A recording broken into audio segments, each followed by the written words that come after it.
And why I flip-flop between Tyler Booker, number 2 yesterday, and Gray Zable, number 1, offensive lineman. And I will say offensive lineman, not offensive guard, not offensive center, not offensive tackle. I will say offensive lineman from North Dakota State, 2-time national champion, Gray Zable.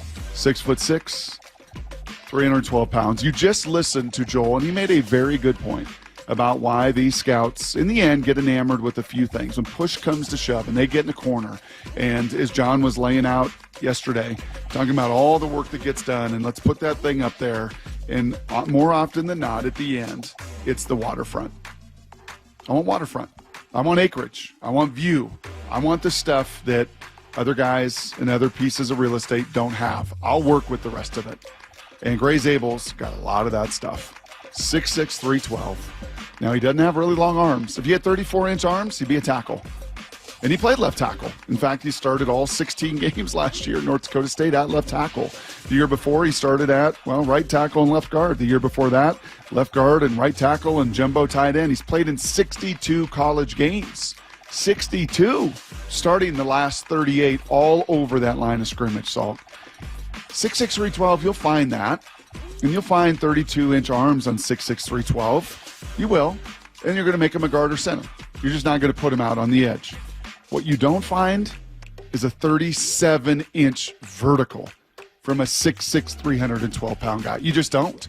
The kind of ankle flexion, the kind of knee bend, the kind of hip explosion, the kind of just tools that other guys don't have. And on top of it, you rep 225 26 times. It allows you to go to the Senior Bowl, which is where his stock went from good to great. Because I don't need to see you blocking Northern Iowa or South Dakota State and some other. I need to see you blocking Derek Harmon. You mentioned him a few times. I need to see you blocking the best of the best in this draft. A draft loaded with starters at D tackle, and all he did was dominate. All he did was become the best player at the Senior Bowl, and then goes to the Combine, as I said, puts up those kind of numbers. We had Field Yates on earlier in this process. Push comes to shove. Field, talk to me about this kid from North Dakota State. You like him? The home run pick. I'm a Gray Zable guy. I really am, and he is a hand in glove fit for what they need to do along the offensive line and how they want to play. Clint Kubiak, excuse me. He needs these big offensive linemen that can really move. I went down to the Senior Bowl, and it's just 1 week, but he was the best player I saw at the Senior Bowl that week. He was fantastic. He just completely dominated in offensive line and defensive line one-on-ones. There was no guy too big, too small, too fast, too nothing for him. And this offense needs to be better from guard to guard. It just does. And he gives you that versatility. Probably not going to be a center. Going to be a guard. Just chatting with folks kind of around as we get close, just trying to take that smell test, and you hear highest ceiling. Got a higher ceiling than Gray Zable. Than Tyler Booker. That's it. Like flip a coin.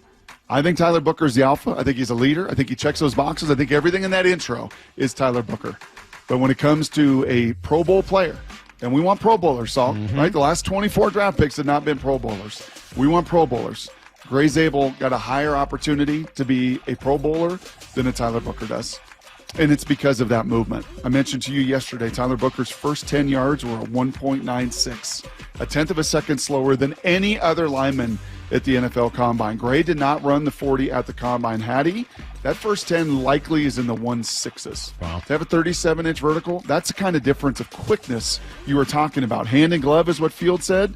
Daniel Jeremiah, when we've asked him over the last couple months about this process, talk to me about Gray Zable. I would take Gray Zable. I think he can do everything. I love Booker. Booker in gap scheme and just power and firm pocket and, intelligence, leadership, all that stuff off the charts. I'm still a Booker fan. I love Booker. But to me, Gray Zable can give you the majority of that stuff, as well as the ability to get out in space and do things second level and pull them and just give you the versatility. Plus, he's got legit 5-position flex on an offensive line that's had injury issues, over the years. Having a guy like that who you can kind of shuffle the deck around a little bit, I thought he would be just a tremendous value for them. So, an even more tremendous value would be to trade down.